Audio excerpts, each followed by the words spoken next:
Ernest, what are the surgical injuries that you most often see in Arizona malpractice cases? So there's a variety of them. Damaging an unrelated organ, just missing something, or kind of performing the surgery in the wrong area, damaging something that's not related. Failing to recognize post-surgical complications is often an issue. Discharging patients too early while they're still unstable, or before they've adequately recovered, or before they've kept them long enough to determine whether there are going to be complications. Uh, Leaving things behind after surgery, sponges in particular. Those kinds of things are probably the more frequent things. But it really, it goes, uh, beyond the surgery itself often.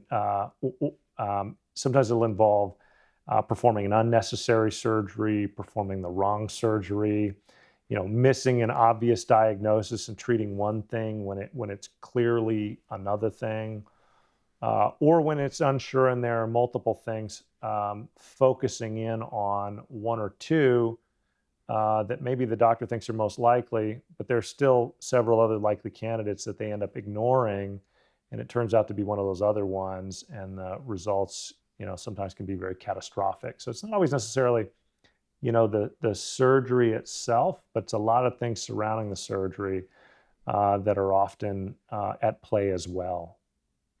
And surgeries have risks, of course. How do you go about separating out what would be a known risk of a surgery and something that could have been prevented?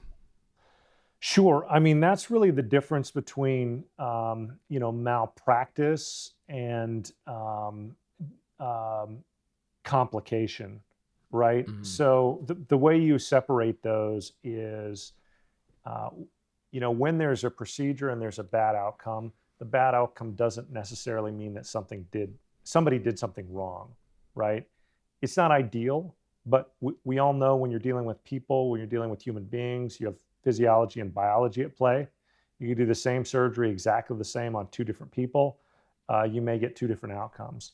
So the outcome alone, even if it's bad, doesn't mean you have a claim, and it doesn't mean there's malpractice. The question is going to be whether the person performing the procedure or the process governing the procedure was wrong. So somebody along the line has to have done something wrong, and then we have to be able to show that that thing that they did wrong was the cause of the bad outcome. When you get those two things, now you don't just have a complication, you have malpractice. And in Arizona, how do expert review and chart analysis shape the first part of the investigation?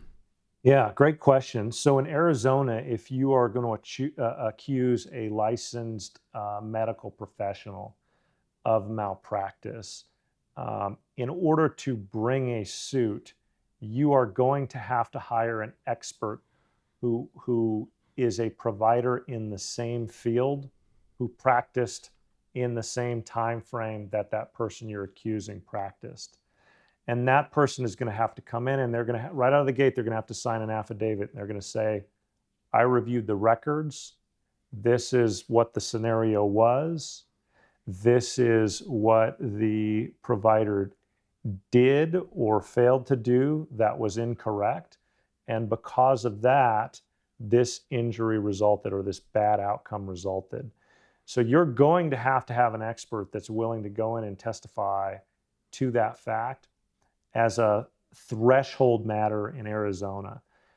You have to have that to file your suit. I mean, I guess technically you don't have to have it to file your suit. You could file the suit, but within a short period of time, you're going to have to produce an affidavit from an expert that articulates those things. And if you don't, your case is going to be dismissed by the court.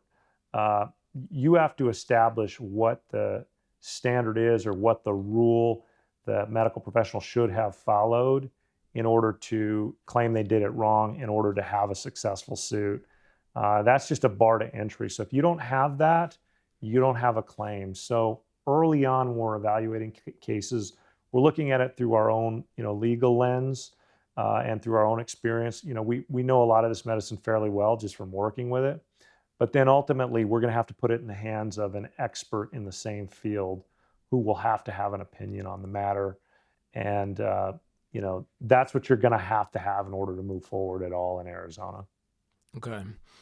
How often are injuries driven by breakdowns in communication between the surgeon and maybe an anesthesiologist and the nurses and the recovery team? There's so many different people that are involved in a surgery, and sometimes the communication between those different teams, might be lacking. Is that a major part of what might cause an injury?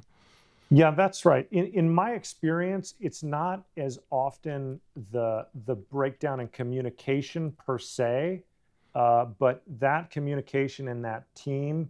Um, in my experience, most often there's an error that occurs or malpractice that occurs distinctly in one of those disciplines. The nurses did something wrong, or the physician did something wrong, or the surgeon, or the anesthesiologist, or the attending physician who is handling the patient during recovery. In my experience, most often there's sort of a distinct failure in one of those disciplines, and then unfortunately after that, the follow on it becomes a cascade or a snowball. And I don't know if that's because in the medical field, folks don't want to sort of raise the red flag on someone else. Nurse doesn't want to call out a doctor for something that went wrong. Hmm. I don't know. Culturally, there may be some factors at play there, but usually I see the breakdown in one of those disciplines, and then unfortunately afterwards, sometimes all those follow on folks. Uh, they see the problem. They don't necessarily write it down on the record. They don't necessarily raise the red flag and get it addressed.